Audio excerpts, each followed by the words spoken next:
तो last video में हम लोग देखे थे और पढ़ रहे थे डिटर्मिनेशन ऑफ वाटर कंटेंट। और डिटर्मिनेशन ऑफ वाटर कंटेंट में जो लास्ट मेथड था पिक्नोमीटर मेथड। तो पिक्नोमीटर मेथड, उसमें पिक्नोमीटर में हम लोग याद क्या करना है कि कितने कौन कौन से स्टेज होते हैं और किस स्टेज में वेट का अरेंजमेंट हम लोग क्या क्या लेते हैं पिक्नोमीटर के अंदर, यानी W1, W2, W3, W4, ये याद रखना बहुत इंपॉर्टेंट है। और W1, W2 और W3 और W4 के बेसिस पे जो हम लोग वहाँ पे फार्मूला ड्राइव करते हैं और फार्मूले के बेसिस पे डायरेक्ट वाटर कंटेंट की वैल्यू हम लोग निकालते हैं। आज हम लोग पढ़ने वाले हैं कि स्पेसिफिक ग्रेविटी अगर सोइल सैंपल का निकालना है तो किस तरह से हम लोग निकालेंगे, किस तरह से फाइंड आउट करेंगे, उसका क्या फार्मूला होगा। तो हम लोग पढ़ते हैं specific gravity of soil and determination of specific gravity.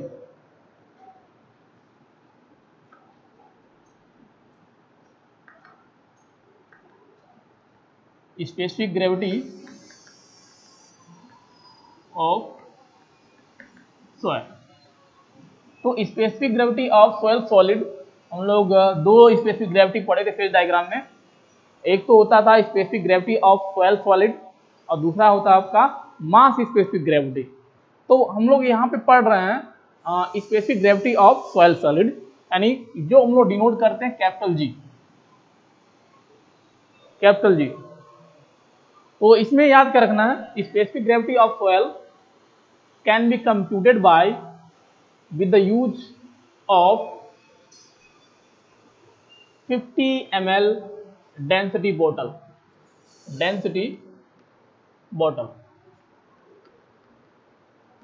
तो इसका यूज करके हम लोग निकालते हैं। और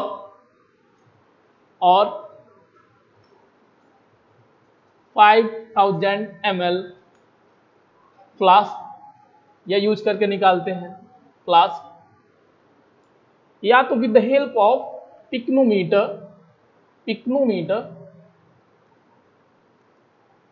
हम लोग स्पेसिफिक ग्रेविटी निकालते हैं। तो या तो डेंसिटी बॉटल का यूज करते हैं स्पेसिफिक ग्रेविटी फाइंड आउट करने के लिए, या तो फ्लास्क जिसकी कैपेसिटी क्या होगी 500 ml, या पिक्नोमीटर का हेल्प करके हम लोग यूज करके हम लोग स्पेसिफिक ग्रेविटी फाइंड आउट करते हैं। कभी कभी अगर फाइन ग्रेन सोयल है, फाइन ग्रेन सोयल, तो उस केस में क्या करते हैं, उस केस में जो वाटर लेते हैं एजेंट, वाटर, उसको वो रिप्लेस करते हैं इससे, या तो केरोसिन ऑयल यूज कर लेंगे वाटर की जगह, केरोसिन ऑयल, या तो हम लोग यूज करेंगे पैराफिन ऑयल, या तो हम लोग यहां पे यूज करते हैं व्हाइट स्पिरिट। तो अगर फाइन ग्रेन सोइल की स्पेसिफिक ग्रेविटी निकालना है तो वहां पे जो हम लोग स्टैंडर्ड सॉल्यूशन लेते हैं, हम लोग पढ़े थे कि specific gravity of soil solid में क्या होता है, जो हम लोग किसी स्टैंडर्ड सॉल्यूशन या किसी मानक जो बॉडी होगी या मटेरियल होगा उसके रिस्पेक्ट में किसी मटेरियल की या किसी बॉडी की हम लोग स्पेसिफिक ग्रेविटी फाइंड आउट करते हैं। तो वाटर को हम लोग स्टैंडर्ड मान के चल रहे थे, मानक लेके चल रहे थे, और उसमें जो हम लोग कंसीडर करते थे वाटर के लिए एट 4 डिग्री टेम्परेचर, यानी 4 डिग्री टेम्परेचर पे जो भी इसके डिस्क्रिप्शंस होते हैं वाटर के, उसके बेसिस पे उसके रेस्पेक्ट में हम लोग किसी दूसरे मटेरियल का स्पेसिफिक ग्रेविटी फाइंड आउट करते थे। तो अगर फाइन ग्रेन सोइल है तो फाइन ग्रेन सोइल केस में जो मानक हम लोग वाटर लेके चल रहे थे, वाटर नहीं लेके चलेंगे, उसके जगह केरोसिन ऑयल भी हम लोग यूज कर सकते हैं, या तो पैराफिन ऑयल यूज करते हैं, या तो व्हाइट स्पिरिट यूज करते हैं। लेकिन याद रखेंगे ये केवल फाइन ग्रेन सोइल के लिए अप्लाई करेंगे। अब यह एजेंट क्यों यूज करते हैं, इसके पीछे रीजन क्या है? तो इसके पीछे रीजन ये है कि इसमें जो वेटिंग एबिलिटी होती है, यानी भिगोने की जो क्षमता होगी, यानी ये क्या होता है, बेटर वेटिंग एजेंट होता है, यानी पोर के थ्रू इसकी जो मूवमेंट होगी, पोर के थ्रू इसका जो मूवमेंट होगा वह बहुत ज़्यादा होता है एज कंपेयर टू वाटर। तो वेटिंग ये बेटर वेटिंग एजेंट होता है, better wetting agent as compare to water, as compare to water, as compare to water. इसलिए हम लोग फाइन ग्रेन सोयल के केस में जो वाटर होता है उसके जगह केरोसिन या पैराफिन ऑयल या वाइट स्पिरिट यूज कर सकते हैं। तो फिलहाल स्पेसिफिक ग्रेविटी के लिए हम लोग इतना याद रखेंगे, अगर इसको फाइंड आउट करना है तो 50 ml डेंसिटी बोतल यूज करते हैं या 500 ml फ्लास्क या पिक्नोमीटर यूज करेंगे। और फाइन ग्रेन सोयल है वहाँ पे वाटर जो हम मानक लेते थे डेफिनेशन के लिए, जो हम डेफिनेशन लिए थे इसका स्पेसिफिक ग्रेविटी ये होता है, अगर हम लोग यूनिट वेट के फॉर्म में अगर इसको डिफाइन करते थे तो होता था ratio of unit weight of soil solid to ratio of unit weight of water.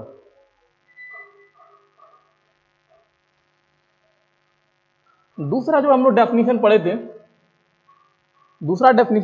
Wait of soil solid हम लोग पढ़े थे, define as the ratio of weight of soil solid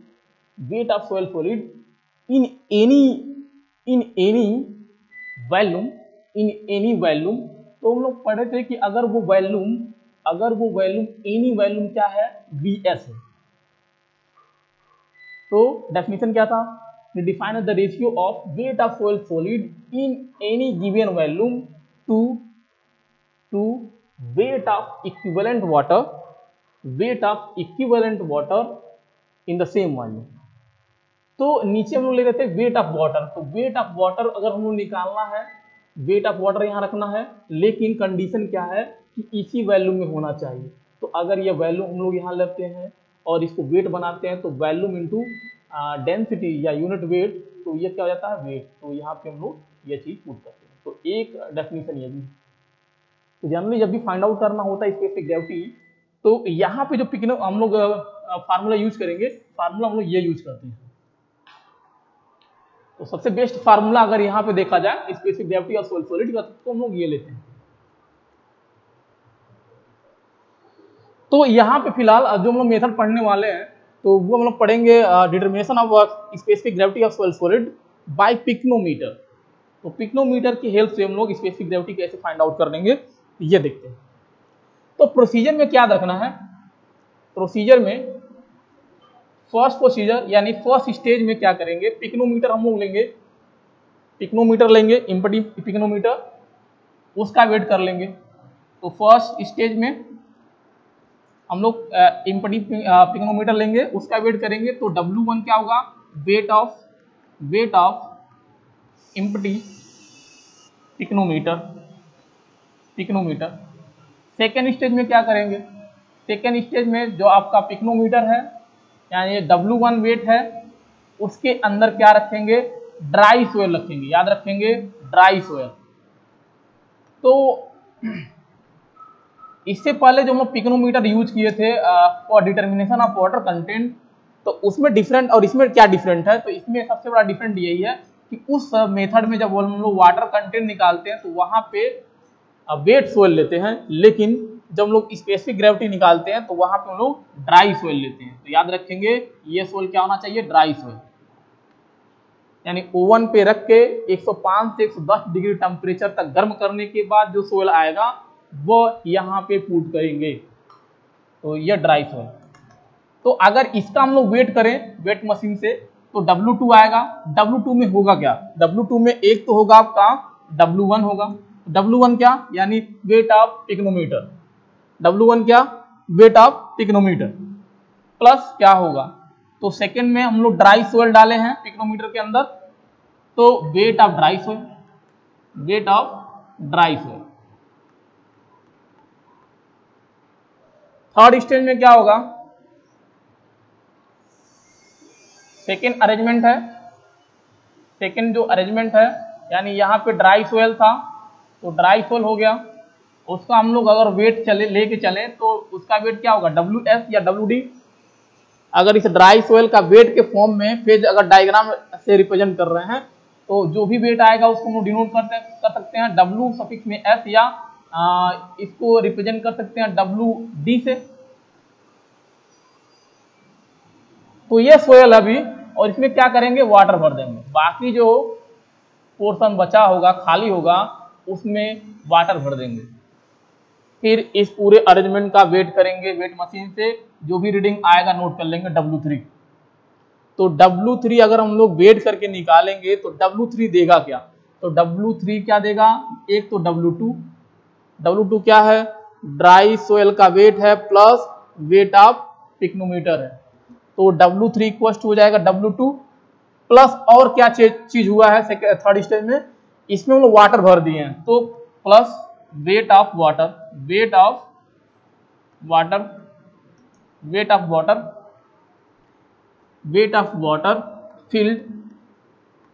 filled in remaining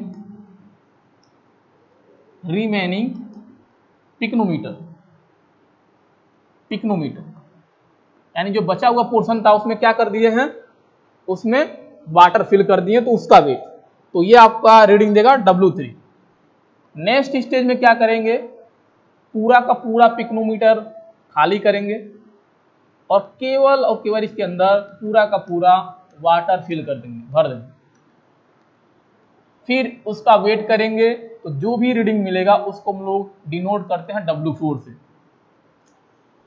अब W4 में है क्या, W4 में एक तो W1 है, W1 क्या था, वेट ऑफ पिक्नोमीटर, तो यहाँ पिक्नोमीटर लिए हैं तो W1 होगा, प्लस क्या है, प्लस वाटर दिख रहा है तो वेट ऑफ वाटर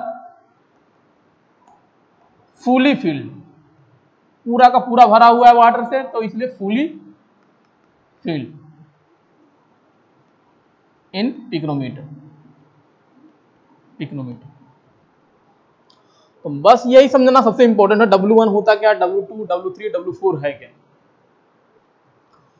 अब हमें स्पेसिफिक ग्रेविटी निकालना है, तो स्पेसिफिक ग्रेविटी के लिए हमें क्या चाहिए, ऊपर हमें चाहिए सोयल के लिए, जो सोयल में सोयल सॉलिड है उसका वेट हमें क्या चाहिए, अगर स्पेसिफिक ग्रेविटी का सोयल सॉलिड निकालना है सोयल का, तो हमें चाहिए वेट ऑफ सॉलिड पार्टिकल, किसके लिए, सोयल के लिए, यानी सोयल सैंपल, जिस सोयल सैंपल के लिए स्पेसिफिक ग्रेविटी निकालना है उस सोयल में जो सॉलिड पार्टिकल है उसका वेट चाहिए।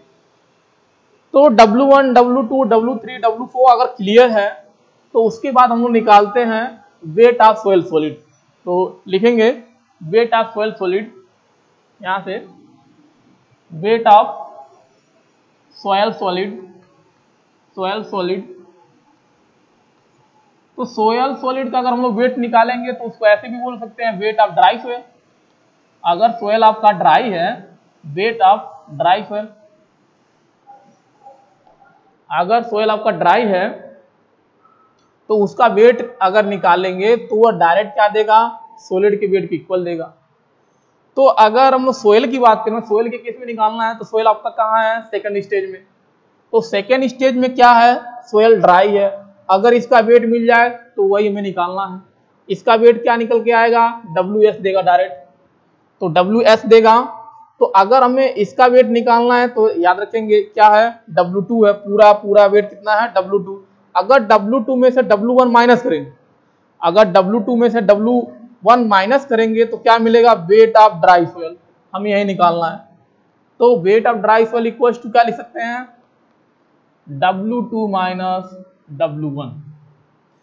तो ऊपर वाला टर्म निकल गया, अब नीचे वाला पोर्शन निकालना है, यानी क्या नीचे निकालना, वेट ऑफ वाटर, ये क्या है, वेट ऑफ वाटर। लेकिन कंडीशन क्या है कि जितने वॉल्यूम में यह सॉलिड का वेट है, जितने वॉल्यूम में यह सॉलिड का वेट है उतने ही वॉल्यूम में वाटर का वेट निकालना है। जितने वॉल्यूम में यह सॉलिड का वेट है उतने ही वॉल्यूम में वाटर का वेट निकालना है।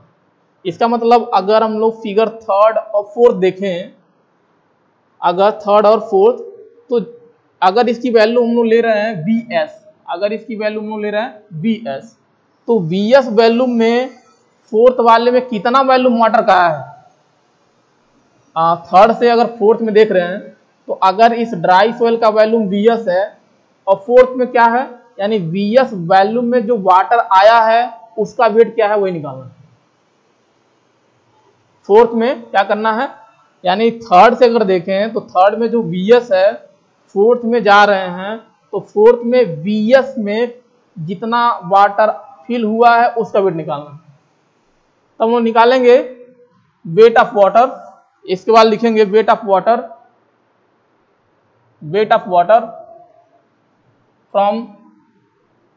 From stage third.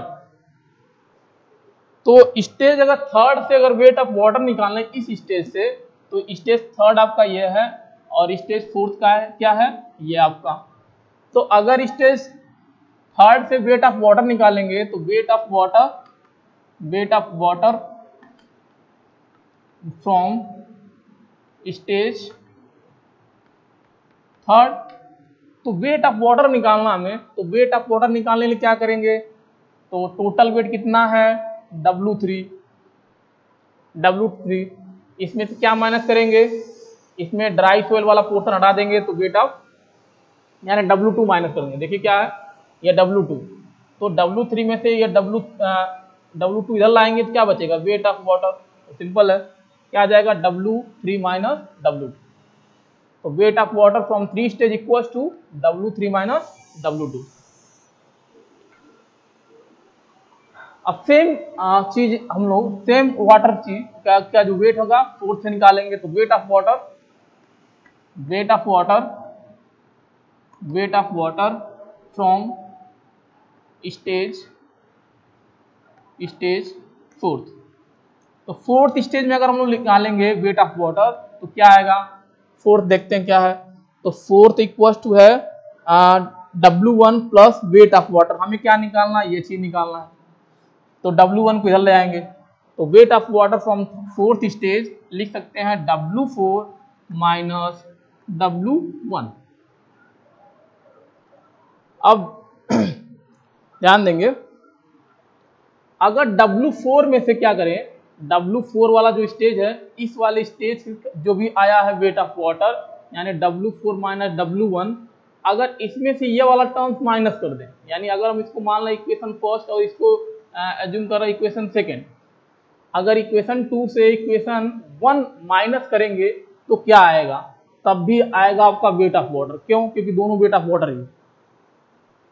तो अगर 2 में से 1 माइनस करेंगे तो क्या मिलेगा वेट ऑफ वाटर, लेकिन इस दौरान इस डिफरेंस निकालने के दौरान क्या होगा कि जिस भी वैल्यू में ये वाटर का वेट आएगा वो इक्वल होगा कितना Vs के इक्वल हो जाएगा।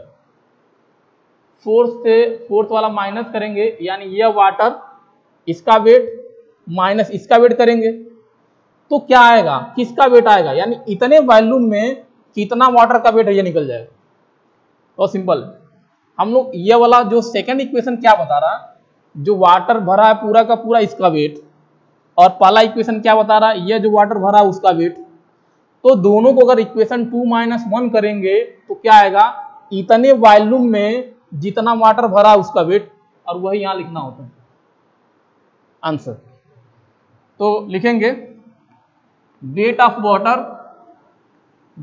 Water equivalent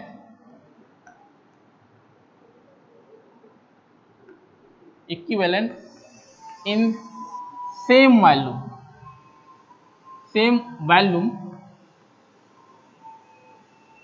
of soil solid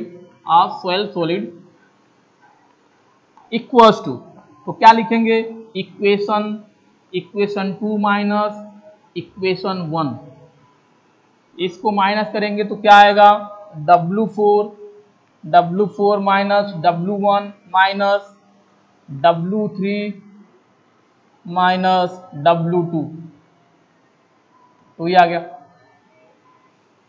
अब हमें स्पेसिफिक ग्रेविटी निकालना है, तो स्पेसिफिक ग्रेविटी क्या करेंगे WS डिवाइड बाई ये वाली वैल्यू, तो WS हम लोग यहाँ निकाल चुके हैं। अगर इसको हम लोग एज्यूम कर रहे हैं, सपोज करिए इक्वेशन कोई भी इक्वेशन A कर लीजिए और यहाँ पे जो भी वैल्यू आया आप इसको B कर लीजिए, तो लिखेंगे specific therefore specific gravity of soil solid.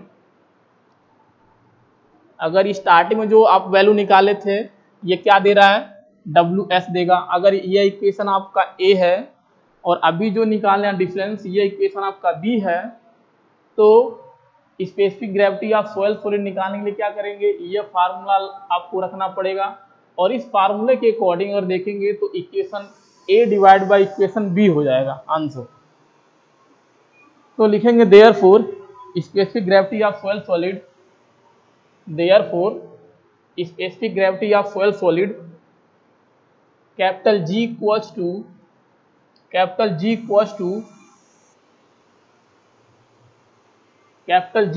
To तो क्या हो जाएगा, capital G equals to W2 minus W1 A equation A divide by equation B।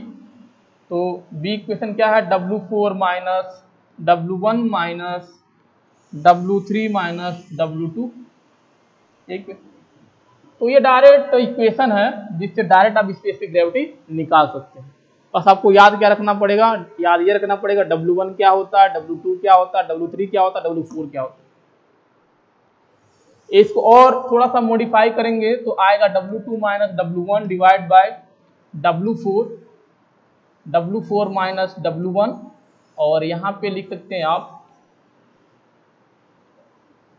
इसको ब्रेक करेंगे तो W2 प्लस हो जाएगा, तो प्लस W2 माइनस W3, तो यह आ जाएगा आपका इक्वेशन। ये भी G आप इससे निकालें, तो ये इक्वेशन डायरेक्ट आपको स्पेसिफिक ग्रेविटी सोइल के लिए निकाल के वैल्यू आपको दे देगा पिक्नोमीटर मेथड से। तो ये इक्वेशन आपको याद रखना पड़ेगा। तो कभी कभी न्यूमेरिकल में क्या होता है कि डेटा दिया होगा, यानी W1, W2, W3, W4 दिया होगा और आपसे कहेगा इस सोइल सैंपल के लिए स्पेसिफिक ग्रेविटी निकालिए, तो ये फार्मूला आपको याद करना पड़ेगा। ये फार्मूला डायरेक्ट अप्लाई करेंगे, वहां पे वैल्यू पुट करेंगे, आंसर। सेकेंड क्या हम लोग को फाइंड आउट करना है, second unit weight of soil sample है, यानी जो हम लोग फेज डायग्राम में यूनिट वेट ऑफ सॉइल पढ़े हैं, उसको किसी पर्टिकुलर सॉइल के लिए जो भी सॉइल हम लोग फील्ड से ला रहे हैं, उस सॉइल में अगर चेक करना है कि प्रेजेंट टाइम में यूनिट वेट कितना है, तो वो फाइंड आउट कैसे करेंगे उसके बारे में हम लोग पढ़ेंगे। तो नेक्स्ट जो टॉपिक है unit weight of soil. Next क्या है, unit weight of soil.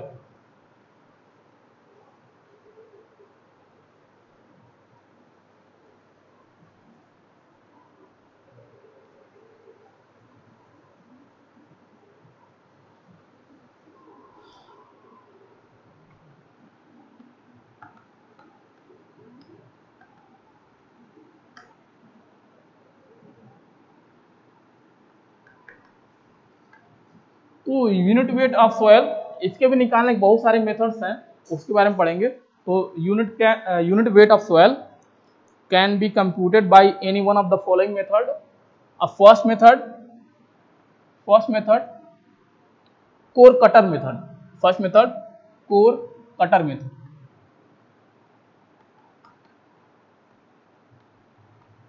Core cutter method, तो कोर कटर मेथड जो होता है आपका फील्ड मेथड भी होता है और इसको कह सकते हैं लेबोरेटरी मेथड, दोनों जगह, क्योंकि दोनों जगह हेल्प करते हैं।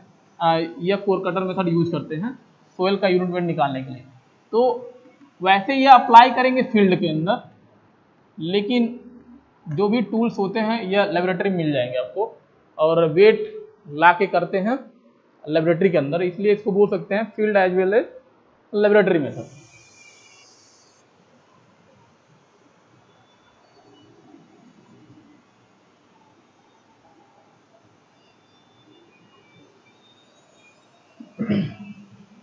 अब इसमें प्रोसीजर की अगर बात करें, प्रोसीजर कैसे अप्लाई करेंगे, तो बहुत सिंपल है। जो भी कोर कटर होता है, यानी इसमें जो कोर कटर मेथड में कोर कटर जो होगा, तो यह क्या होता है, यह टूल्स होता है, यह टूल होगा।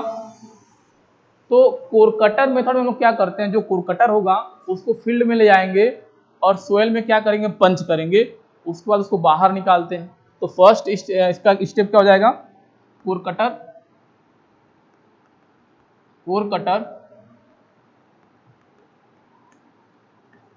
पंच into soil and and taken out. तो सबसे पहले क्या करेंगे, सोइल के अंदर पंच करते हैं, उसके बाद उसको बाहर निकाल लेते हैं। बाहर निकालने के बाद लोग वेट करेंगे, बाहर निकालने के बाद हम लोग क्या करेंगे, देन वेट, बाहर निकालने के बाद वेट निकालेंगे। अगर वेट आप कैलकुलेट किए, सपोज करिए आपका जो भी वेट आया उसको हम लोग डिनोट करते हैं W2 से। तो जो वेट करेंगे तो कोर कटर लेके जाना है फील्ड में, सोयल में, जिस सोयल के लिए यूनिट वेट फाइंड आउट करना है उसमें क्या करेंगे, पंच करेंगे। पंच करने के बाद उसको बाहर निकालेंगे।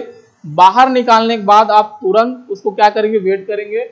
जब वेट करेंगे तो रीडिंग क्या मिलेगा, जो भी रीडिंग मिलेगा उसको हम लोग डिनोट करते हैं W2 से। तो जो भी कोर कटर है उसकी खुद की वेट पता होगी। जो कोर कटर हम लोग यूज करेंगे सोयल सैंपल के लिए यूनिट वेट फाइंड आउट करने के लिए, उसका वेट पता होगा। तो वेट ऑफ कोर कटर, ये आपको पता होगा, यानी उस पर लिखा रहता है कितने वेट का है कोर कटर, तो उसको डिनोट करते हैं हम लोग W1 से। तो वेट ऑफ कोर कटर कितना रहेगा, W1। ठीक है, इसका वैल्यूम भी पता होगा, और वैल्यूम अगर निकालना, यानी कोर कटर का वैल्यूम कितना है तो ये भी पता होगा, ये लिखा होगा कितने वैल्यूम है।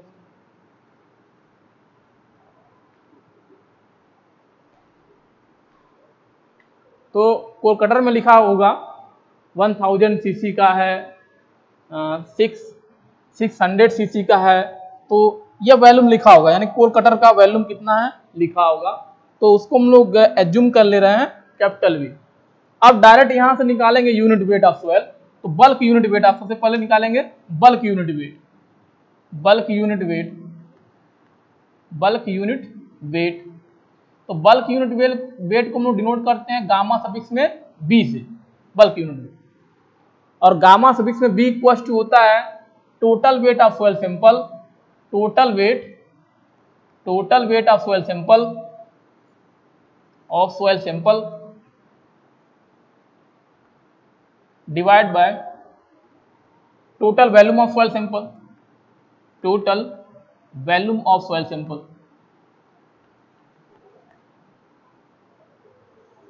तो जो भी रीडिंग आप निकालें W2, W1 या आपका टोटल वैल्यूम V, उसके बेसिस पे अगर ये फार्मूला अप्लाई करेंगे तो ये आपका आएगा वेट ऑफ सोयल सैंपल। तो वेट किए थे आपका निकला था W2, तो W2 में से क्या करेंगे, W1 माइनस कर देंगे। W1 है क्या, वेट ऑफ कोर कटर। तो कोर कटर का इसमें से वेट निकल जाएगा, बचा क्या, जो सोयल कोर कटर के अंदर फिल हो गया था, यानी जब पंच किए थे तो जो उसके अंदर फिल हो गया था उसका वेट आ जाएगा, डिवाइड बाय, यानी वो सोयल सैंपल कितने वैल्यू में भरा है, तो जो कोर कटर का वैल्यूम होगा उतने ही वैल्यू में क्या होगा, सोयल भरा होगा। तो डिवाइड बाय V आंसर। तो बल्क यूनिट वेट इस तरह से निकाल लेते हैं। अगर बल्क यूनिट वेट निकल गया है आपका, बल्क यूनिट वेट आप निकाल लिए हैं इस फार्मूले का यूज करके, और आपसे कह रहा है कि dry unit weight find out करिए, और आपसे बोल रहा है dry unit weight find out करिए, तो सबसे पहले क्या करेंगे, ड्राई यूनिट वेट निकालने के लिए आपके पास वाटर कंटेंट उस सोयल सैंपल का, जिस सोयल सैंपल के लिए ड्राई वेट निकालना है वाटर कंटेंट पता होना चाहिए। तो क्या करेंगे, सबसे पहले ड्राई वेट अगर निकालना है, ड्राई यूनिट वेट, तो इससे पहले क्या करेंगे, वाटर कंटेंट निकालेंगे। क्या करेंगे, वाटर कंटेंट निकालेंगे। वाटर कंटेंट कैसे निकालेंगे, तो जो हम लोग पढ़े हैं 7 मेथड, उसमें से कोई एक मेथड अप्लाई करेंगे। सपोज करिए ओवन ड्राइंग अप्लाई कर रहे हैं, तो ओवन ड्राइंग अप्लाई कर लीजिए, तो क्या रीडिंग आ जाएगा, आपको वाटर कंटेंट सोयल सैंपल का मिल जाएगा। तो ड्राई यूनिट वेट हम लोग जानते हैं, dry unit weight equal to bulk unit weight divide by water content, 1 plus water content answer. ये फार्मूला अप्लाई करेंगे, ड्राई यूनिट निकल जाएगा।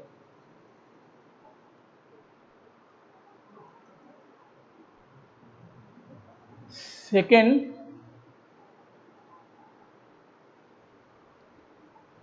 एक पॉइंट और याद रखेंगे कोर कटर मेथड के लिए, core cutter method is not suitable for, note करके याद रखेंगे, core cutter method not suitable for not suitable for gravel and coarse sand। तो इसके लिए अप्लाई नहीं करते हैं, तो किसके लिए अप्लाई करते हैं? इट इज सुटेबल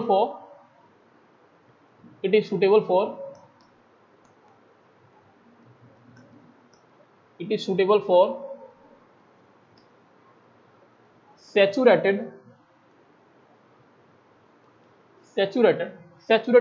इसलिए क्योंकि कोर कटर को आपको मैनुअली, यानी मैक्सिमम प्रयास करते हैं जो कोर कटर हम लोग पंच करें सोइल के अंदर वो मैनुअली हो जाए। तो इसलिए जो सोइल का कंडीशन होना चाहिए थोड़ा सा वेटी होना चाहिए, इसलिए सैचुरेटेड वर्ड यूज करते हैं। तो सैचुरेटेड कोहेसिव सोइल यानी fine grain soil, cohesive soil. अगर ये सोइल है तो हम लोग अप्लाई करेंगे कोर कटर मेथड। सेकेंड जो मेथड है फील्ड मेथड, आपका वाटर डिस्प्लेसमेंट मेथड।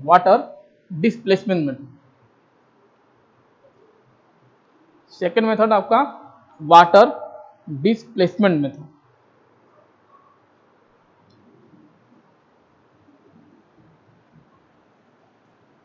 तो second method water displacement method